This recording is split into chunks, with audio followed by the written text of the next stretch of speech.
नमः शिवाय।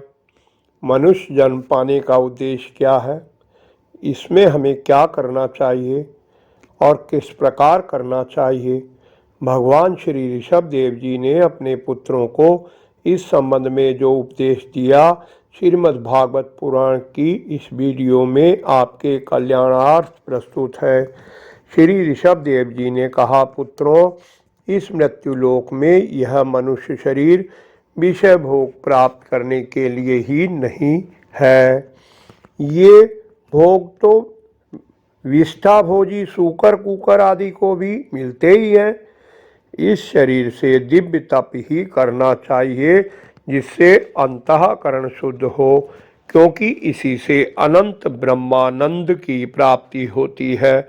जब तक जीव को आत्म तत्व की जिज्ञासा नहीं होती, तभी तक देह आदि के द्वारा उसका स्वरूप छिपा रहता है।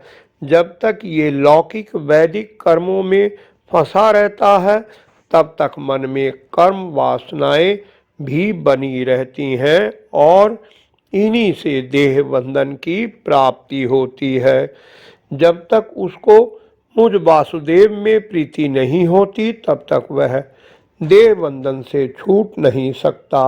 स्त्री और पुरुष इन दोनों का जो दाम्पत्य भाव है, इसी को उनके हृदय की दूसरी एवं दुर्भेद ग्रंथि कहते हैं। देह अभिमान रूपी एक एक सूक्ष्म ग्रंथि तो उनमें अलग अलग पहले से ही है। मनुष्य को चाहिए कि वह सावधान रहकर अविद्या से प्राप्त इस हृदय ग्रंथि रूप बंधन को शास्त्रोक्त रीति से भलीभांति काट डाले, क्योंकि यही कर्म संस्कारों के रहने का स्थान है।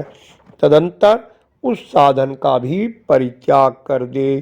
श्री सुखदेव जी कहते हैं, राजन, ऋषभ देव जी के पुत्र यद्यपि स्वयं ही सब प्रकार से सुशिक्षित थे, तो भी लोगों को शिक्षा देने के लिए भगवान ऋषभ देव ने उन्हें इस प्रकार उपदेश दिया। श्री ऋषभ देव जी के बड़े पुत्र भगवान के परम भक्त, भगवत भक्तों के परायण थे।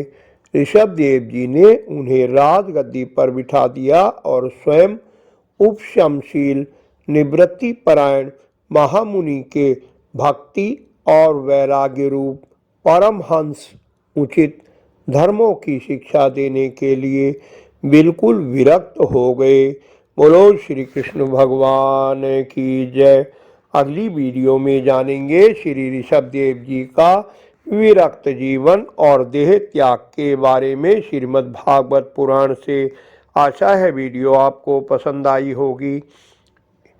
इस मित्रों से शेयर कर धर्म के भागी बने।